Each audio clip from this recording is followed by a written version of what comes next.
Good morning, good afternoon, whatever time of day it is where you are. Thank you for clicking on my video to watch. So this is kind of a follow-up, maybe a little bit of a building upon a video that I shared just the other day about Gather Round Homeschool. That one for me was a little kind of all over the place, and it wasn't my best video, but it was clips from another video that I had done, but I wanted to kind of get it out there because I know there's a lot of mamas and folks in the group that are just a little overwhelmed with what is this, how does this work, how are all of you people really saying it is that great, when, because I understand, I was there, I was like, when I first heard about this curriculum, went to look and I was like, meh, I don't know, it sounds a little cumbersome, it sounds a little too much, and I just kind of went away. But then I found the group, and then I was on the group and seeing all of this amazing stuff, and I was like, okay, I need to sit down and figure this out. So my thing of what I do when I've been at homeschool conventions and looking all around, and okay, let me think of one of my kids. I have 3 children, I have 3 boys, 6th grade, 4th grade, kindergarten. And I say, okay, let me look at this curriculum with my 6th grader. What would a day be like with him?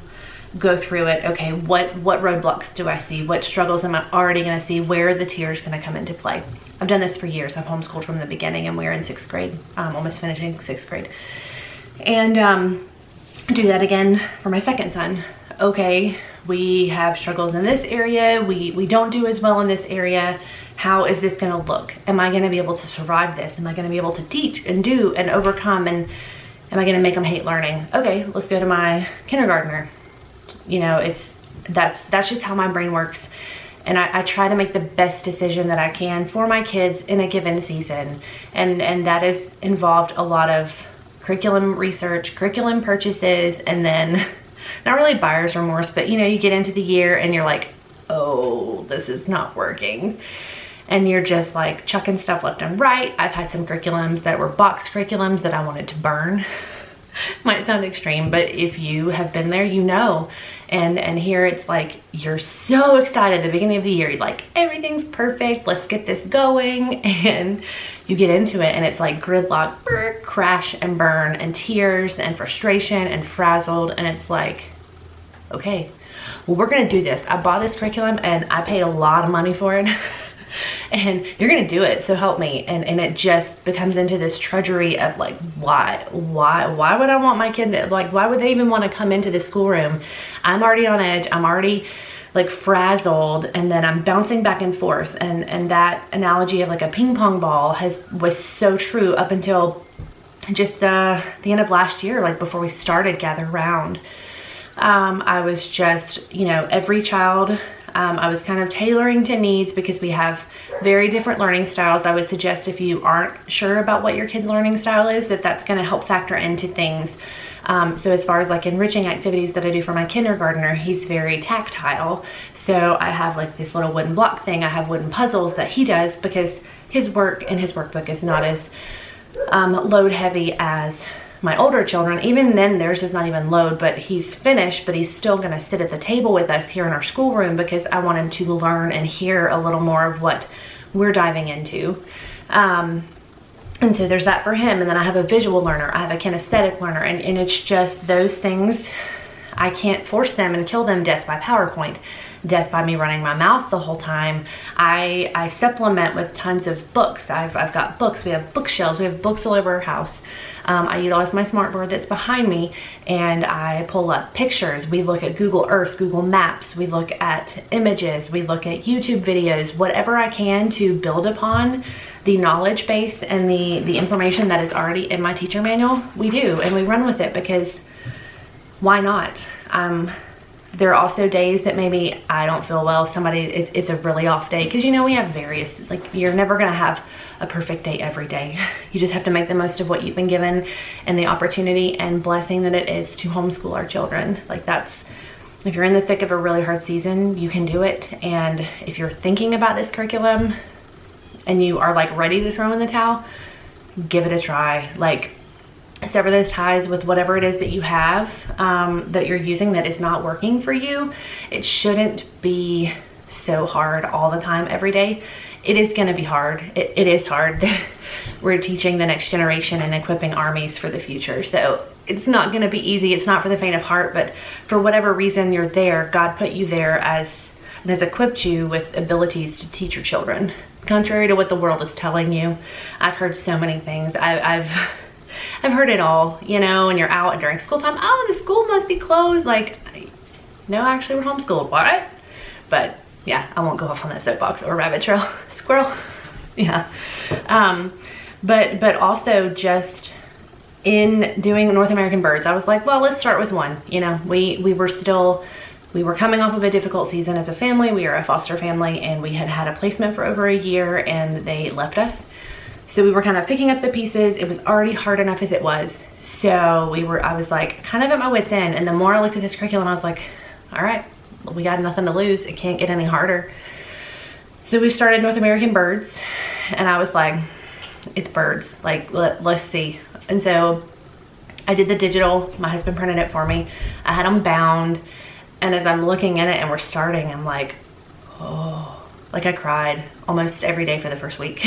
And my kids were like, oh, Mommy. And then we learned all of these facts, and my kids are spouting out information to their dad, to my parents, like anybody. Did you know this? Did you know that Blue Jays aren't this? Like, I was like, sold. And so then just making the most of what it is. Like, there's not going to be a perfect curriculum. Let me say that as well. Like, there's nothing that is going to be perfect. So all of our subjects are included except for math.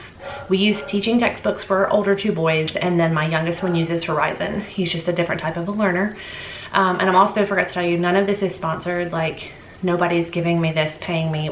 This is just, I am passionate, and I have been through the trenches with curriculum after curriculum that doesn't work and wasting money. So there's that. And as far as cost effectiveness, this is by far the most affordable curriculum I've used in 7 years. You know, yes, I get that you have to print it, but comparatively to what is on the market when you're buying a printed pre-box, like, you know, all of that curriculum, I've spent thousands of dollars for a year before. So there's that.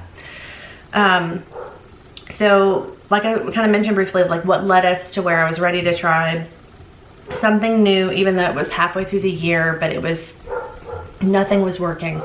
I had just gone to a local used bookstore, used homeschool store near us. I bought multiple things, and what led me to it was just every day was a struggle. I was incredibly defeated. I was like, I don't know. And on the heels of the year that we had, on the heels of all of the things and that we were living and breathing in foster care, and the challenges of that, we had twins, infant twins, and it was just kind of like one more thing to fail at, one more thing that wasn't going to go right, and one more place of just utter defeat. Kids were crying. We weren't making progress. Like, it was just, we were stagnant. We were spinning our wheels, and I was just questioning, like, what can I make better? What can I do better? Sorry, my cats are up here. And I just was tired of the ping pong ball because they weren't getting the best of me. I wasn't creating an environment out of just my grief and overwhelm and frustration and exhaustion. It wasn't good for anyone. So again, I went into it. What do I have to lose? It was $50. I'm in the United States. And so like when we started, and we just every day, it was just like life, answered prayer. We were breathing, we were laughing, we were enjoying, and we were like, wait, what's our next bird? Like, it was just, I don't know, there was excitement, there was so much joy, it was light. Like, I felt like literally the weight was lifted off my shoulders, and I was no longer frazzled and frantic, and I was able to learn with my kids. I learned so much stuff on birds and all of that, and then we celebrated ending our unit. We went to the zoo that had an aviary, and we have looked at birds. We hike a lot. We were hiking and looking for birds and taking our bird guide and binoculars, and these are real life lessons that they will carry with them forever. I could drill them with Latin. I've taught them, one of them, Latin before. I could have them, and if you do, it's not, I'm not downing you, it just not work for me or my kids. I could have them doing massive recitations, I could do tons of drills. It's just not what works for my kids. And in that, knowing my children best, knowing what works for them, I sometimes have to make tough decisions, and so do you. And it's going to look different for all of us, and it even is going to look different in seasons. Like, you know, when they're growing and maturing and things, sometimes they just can't do trigonometry and all of that, and they just need to be kids and need to explore the world outside and enjoy the reason why you're homeschooling. Like, I couldn't deal with a day that's like an 8-hour school day. I don't want to do that. Maybe I'm lazy, I don't know. But I feel like we're streamlined. We're all on the same page. I'm not having to keep up with multiple subjects for 3 children, because I've done that, and it was like, oh wait, you're learning this, I have to give you this test. It was just, I was frazzled. I was crashing and burning, y'all. I'm excited for school. There's laughter. I mean, I've never had my kids excited, all of them excited every day for school. I've also, like with North American Birds, when they were compiling the research and they chose a bird and they did their research and they did their writing project, they wrote a legit research paper, guys. I cried. I was like yelling it from the rooftops. I was bragging to their daddy. I was like, they've never, ever done this. I mean, and it wasn't even forced. Usually I'm like over them, like, okay, you have, like, what is this? You know, reviewing nouns, pronoun, all of those things. There's freedom in that. My kids wrote beautiful papers, and they're currently compiling one and writing a story, and we're in the Asia unit right now.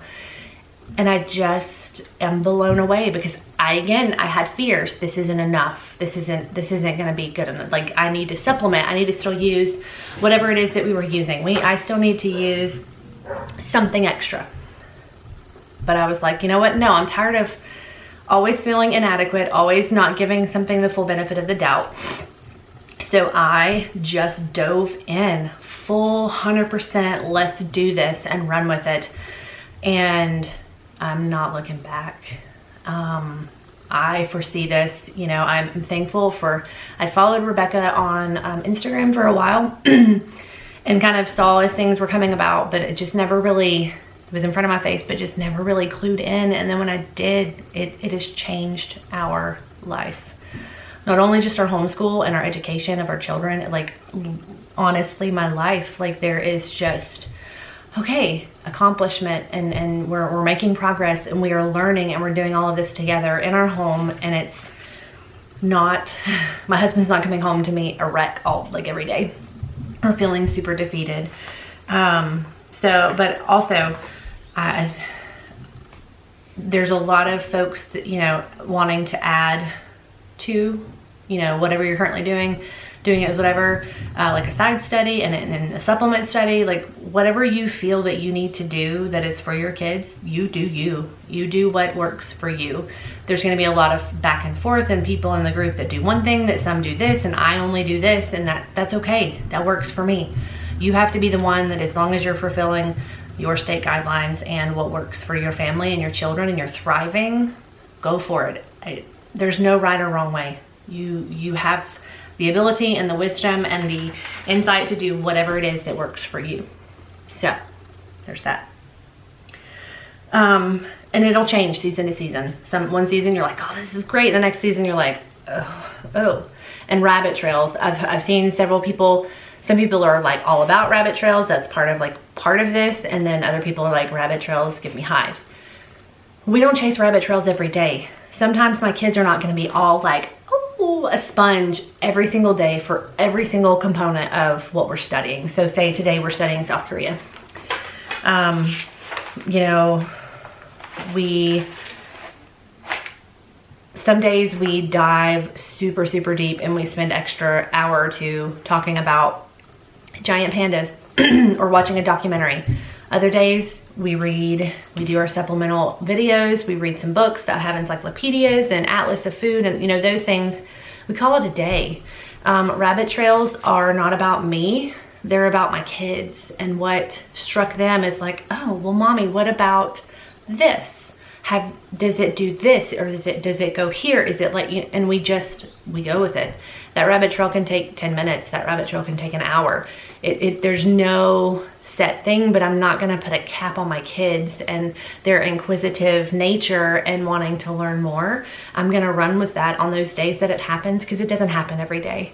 But by golly, when it does, we're gonna look up whatever it is, and I will move whatever I can and do whatever it is to help them learn, because those are the things they're gonna remember. When it is child-led interest, they're going to remember those things, and those are part of the things that, like, those little nuggets of things, like, 'cause I can't teach them everything. Public schools can't teach them everything. It is not, it's impossible. But I can do the best job that I can in the season that I'm in, with the tools that I'm given, with the wisdom and knowledge that God has given me to teach my children, and run with it and not worry and live in fear of, I'm missing out. This isn't covering enough, because they're gonna get further enriched from other outlets. Like it's not the one all end all like that.